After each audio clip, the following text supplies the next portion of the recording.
If you want to understand why the feeling in your feet is fading year by year, do not look first to your age, and do not look first to your circulation specialist. Look instead at what has been quietly settling onto your nerve fibers across many years, a slow and nearly invisible process that most people never hear named until significant damage has already been done. Hello, my dear friend. I am glad you found your way here today. What I'm about to share with you could restore feeling that many people have already accepted as permanently gone. The quality of your mornings, the way you sense the floor beneath your feet when you first rise, the simple warmth that once reached your toes before the first hour of the day had passed.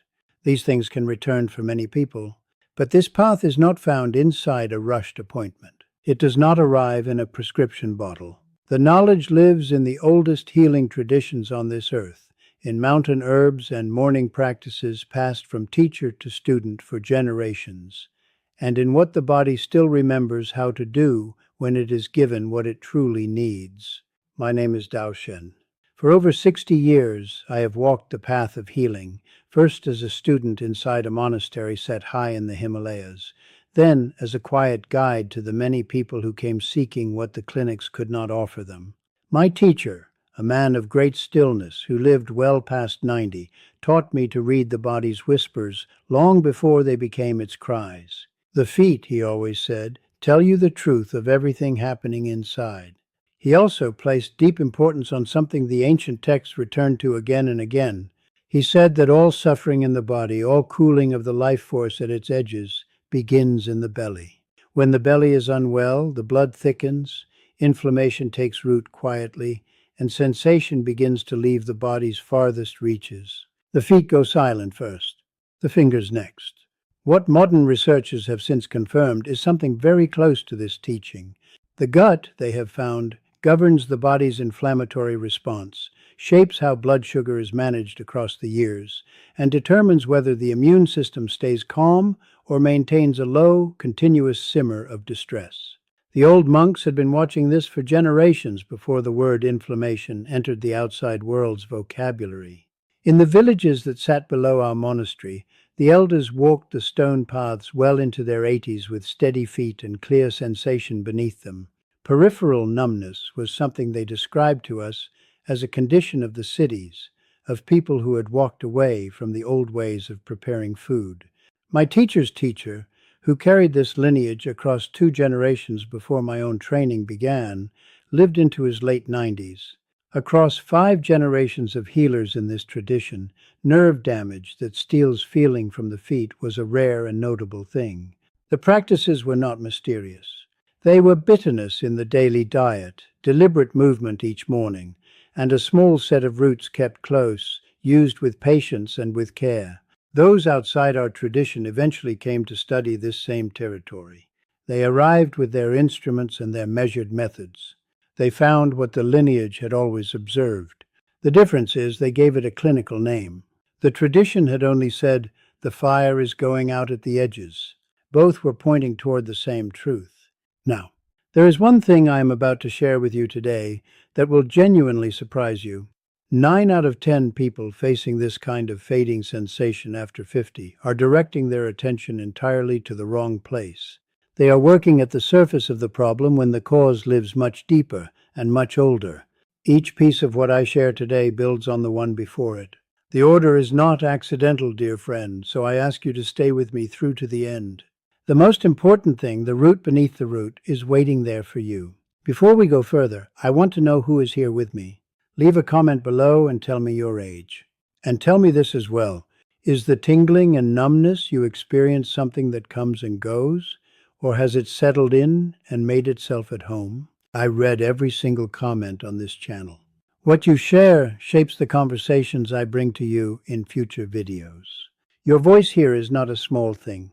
In this video, I'm going to show you why the nerves in your feet are losing sensation and why the explanation most people receive is far from the complete picture. I will name 3 forces working quietly against your nerves right now, including one that is almost never discussed. I will share the morning preparation the tradition carried for generations to keep circulation reaching the body's farthest edges. I will walk you through the bitter root kept dried above my teacher's door for 60 years, and what the outside world has now confirmed about it. And then I will give you the master practice, the single most important thing after 60, the one that gives everything else the ground it needs to work.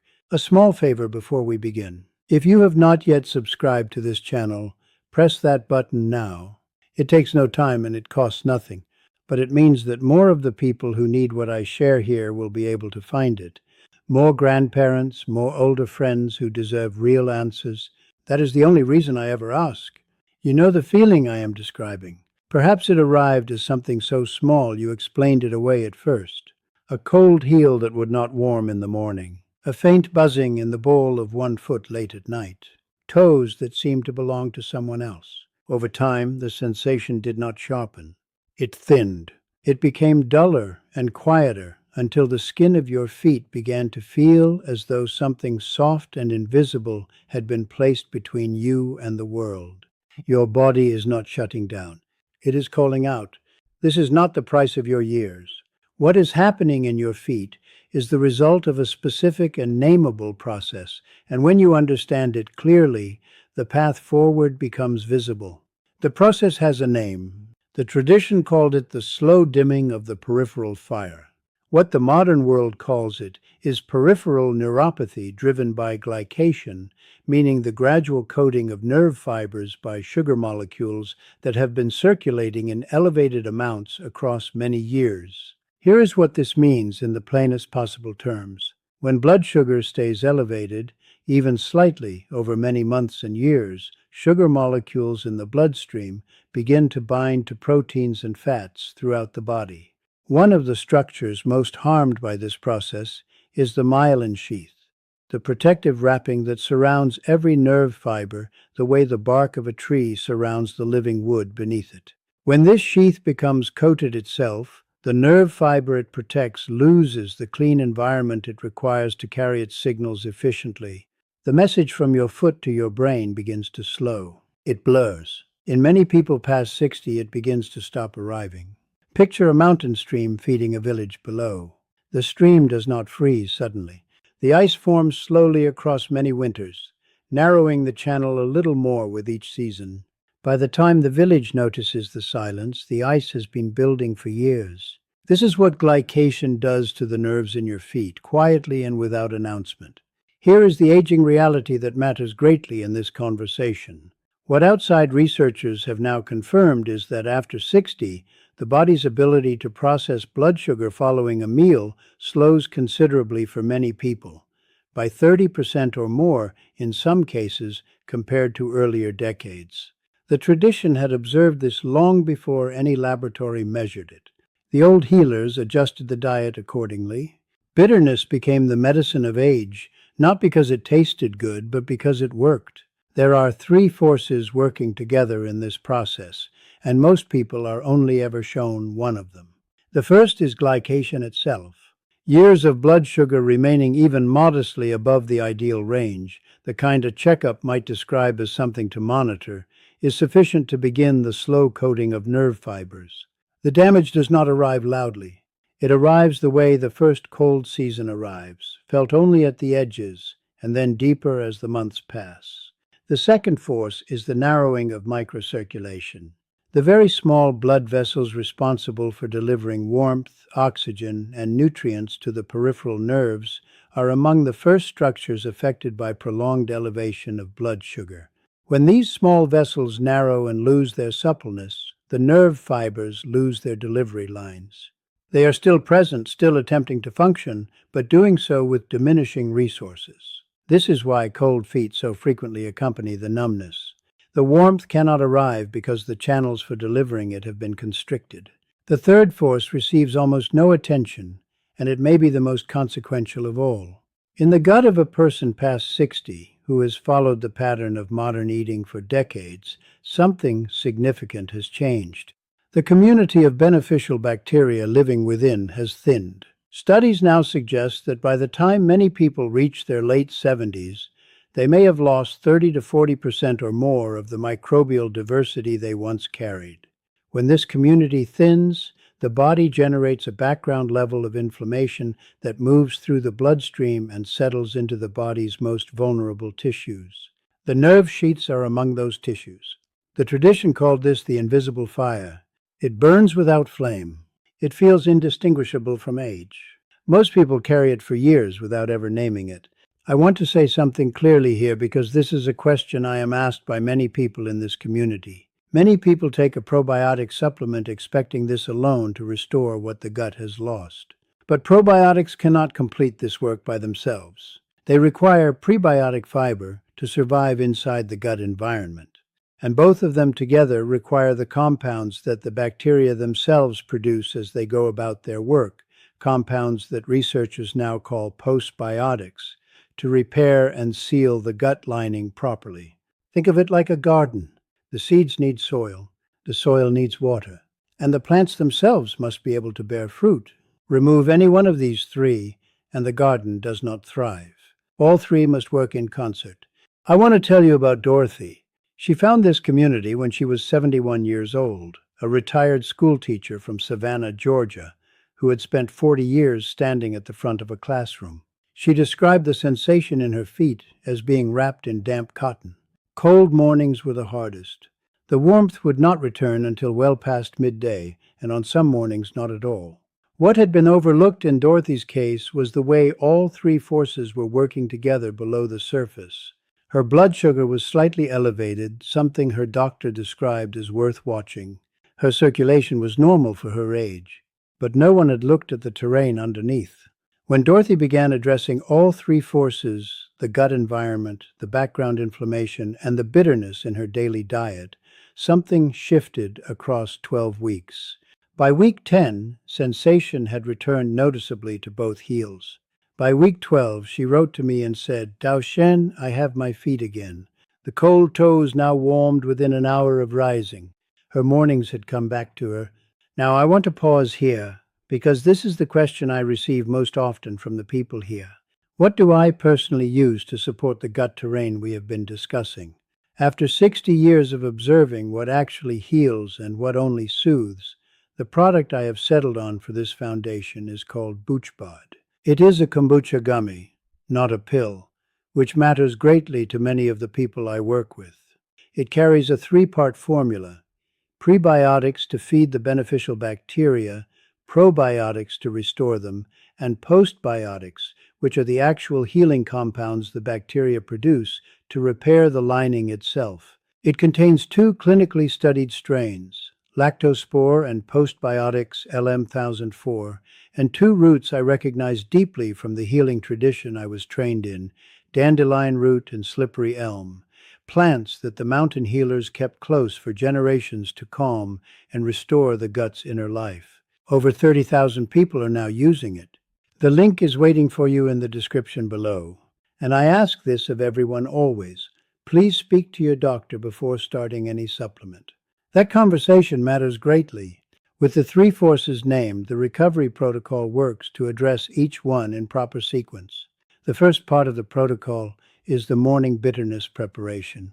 Each morning before eating, dissolve 1/2 teaspoon of ground turmeric and a thumb-length piece of fresh ginger, grated fine, into 1 cup of warm water. Allow it to rest for 3 minutes before you drink it slowly.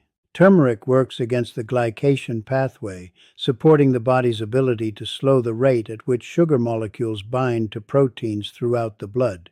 Ginger opens microcirculation, beginning the warming work from within. Do this each morning without exception. Consistency here is not optional.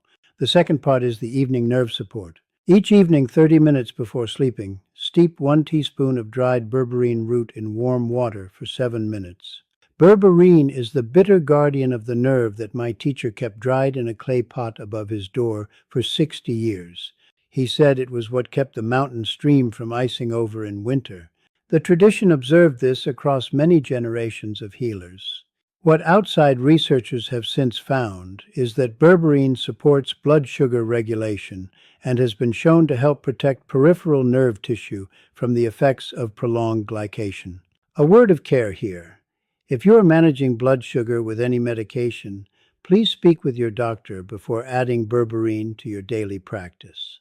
It can work alongside those medications in ways that need to be monitored carefully. And now we arrive at the most important thing I have been saving for you. The practice that gives everything else its foundation, dear one. The master practice is consistency of warmth delivered to the feet each morning without exception for as long as it takes.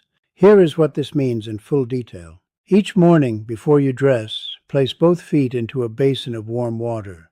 The temperature should sit between 104 and 108 degrees, meaning comfortably warm, the kind you could hold your hand in for a full minute without pulling away. Soak for 12 minutes. While soaking, slowly rotate each ankle 10 times in each direction.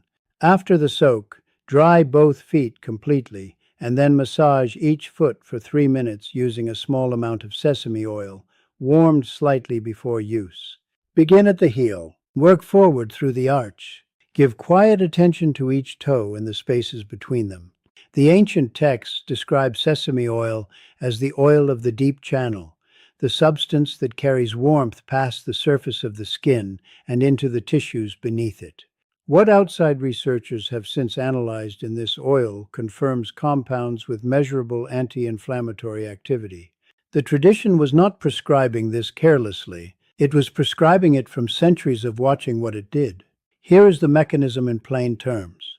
The warmth of the soak dilates the microcirculatory vessels that have been narrowed by years of elevated blood sugar, restoring the delivery of nutrients and oxygen to the peripheral nerve fibers that have been running on diminished supply. The ankle rotation and the massage move the lymphatic fluid that has pooled in the lower extremities, reducing the background inflammation that has been pressing on those same nerve sheaths. This is not a passive act. This is you changing the daily conditions in which those nerves live, morning by morning, giving them the environment they need to begin the long and patient work of recovery. The elders in our lineage who soaked their feet each morning and worked the oil slowly into the soles were the ones who walked with steady warmth into very old age. The practice was not occasional for them, it was as expected as the morning itself. I want to tell you about Kenneth. He was 74 years old, a retired civil engineer from Bozeman, Montana, a man who had spent his career thinking in terms of load-bearing structures and long-term integrity. He came to this community with a pragmatic mind and feet that had been largely numb from the ankle down for 3 years. His fasting blood sugar had been elevated for 7 years. His doctor had told him the nerve damage was progressive and in all likelihood largely irreversible. What had been overlooked in Kenneth's case was that he had tried things, but individually, briefly, and without sustaining any of them. Nothing had been applied consistently, and nothing had addressed all 3 forces together. Kenneth began the morning soak and massage practice. He added the morning bitterness preparation each day without skipping. He addressed the gut terrain. 8 weeks into the practice, he noticed warmth returning to the balls of both feet in the morning. By week 16, his doctor measured peripheral nerve sensitivity using a standard monofilament test and found it had improved by 31%. He wrote to tell me, Dao Shen, I thought I had lost these feet. I was wrong. The body does not forget how to heal.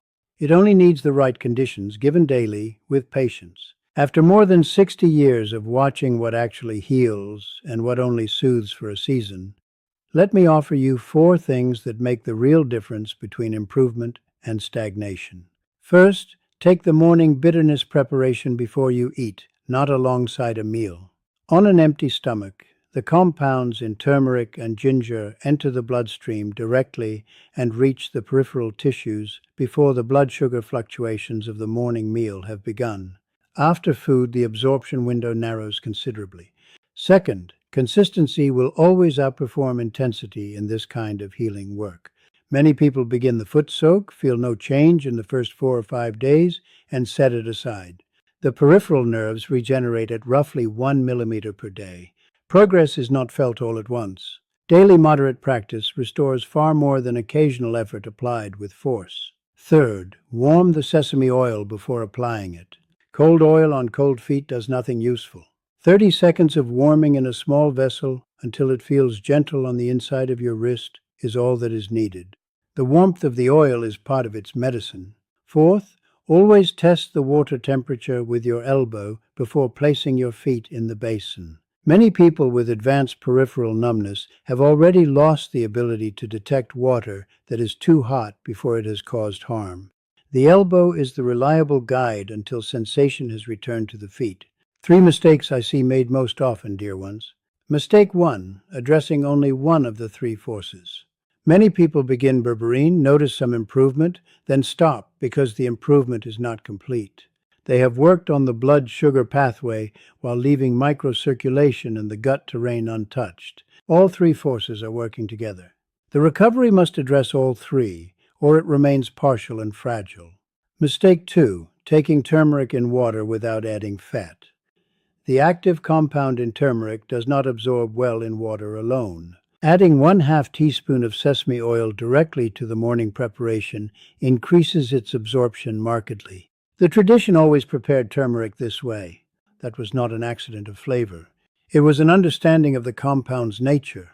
Mistake 3, stopping the practice when feeling begins to return. Improvement in sensation is a sign the nerves are recovering, not a sign the work is finished. Glycation is an ongoing process for as long as blood sugar remains elevated. These practices are daily maintenance, not a temporary treatment to be set down when the worst has passed. Let me say something directly to you before we close, my friend. You are not here because you have given up. You are here because some part of you refused to accept that these were simply the feet you would have from now on. That refusal is the beginning of healing. The people I have walked with who regained warmth and sensation in their feet after 60, after 70, after 75, they shared one thing. They chose to be active participants in what the body was asking of them, daily, without waiting for someone else to solve it. You are the driver of this body, and you always have been. The body's edges do not have to stay quiet. It is never too late. The peripheral nerves carry the capacity to recover at 70, at 75, at 80, when the conditions that were harming them are replaced with what restores them. The feet that felt the garden soil in spring, that stood in the kitchen on Sunday mornings, that walked alongside your grandchildren, those feet are still yours. That is what today was about, every morning still ahead of you. Let me bring it all together now. The first thing we named, the hidden cause. Years of elevated blood sugar creating a process called glycation, slowly coating the nerve fibers in the feet and dimming sensation from the outside inward. The second, the 3 forces working together against the peripheral nerves. Glycation coating the myelin sheath, microcirculation failing to deliver warmth and nutrients to the nerve fibers, and a thinned gut terrain generating the invisible fire of chronic inflammation pressing on those same vulnerable tissues. The third, the morning bitterness preparation. Turmeric and ginger in warm water, taken before eating, to work against the glycation pathway and open circulation from within. The fourth, the evening berberine practice. The bitter guardian of the nerve, prepared each evening to support blood sugar balance and protect peripheral nerve tissue over time. The fifth, the master practice. The daily 12-minute foot soak followed by the sesame oil massage, applied each morning without exception, to restore microcirculation, reduce inflammation, and give the peripheral nerves the daily conditions they need to begin and sustain their recovery. If what I shared today reached you, please subscribe to this channel. And if someone you love, a spouse, a sibling, an old and dear friend, has been living quietly with numb or tingling feet, share this with them. They may not know yet that there is a path forward. Leave a comment below and tell me which practice you are beginning first. I read every single comment on this channel, and I will answer you when I can. If you would like to learn more about BoochBod, the link is in the description, waiting for you whenever you are ready. Until we meet again, dear one, walk slowly, walk with feeling. The mountain has patience, and so do I.